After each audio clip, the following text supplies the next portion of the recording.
Страшные крики и громкий грохот, отдаленно похожие на взрывы, могли бы напугать случайно задержавшегося студента Горского аграрного университета. В малом зале прошло первенство республики по тяжелой атлетике. Первое под руководством нового президента Федерации тяжелой атлетики Ахшарбека Тасоева.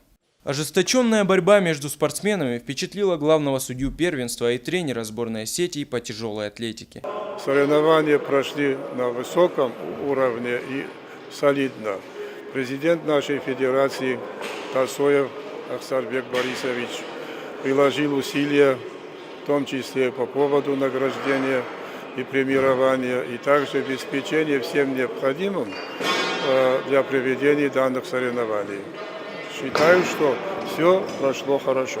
Обладатели лучших результатов представят Северную Осетию на первенстве России. Соревнование пройдет в ноябре в Старом Осколе.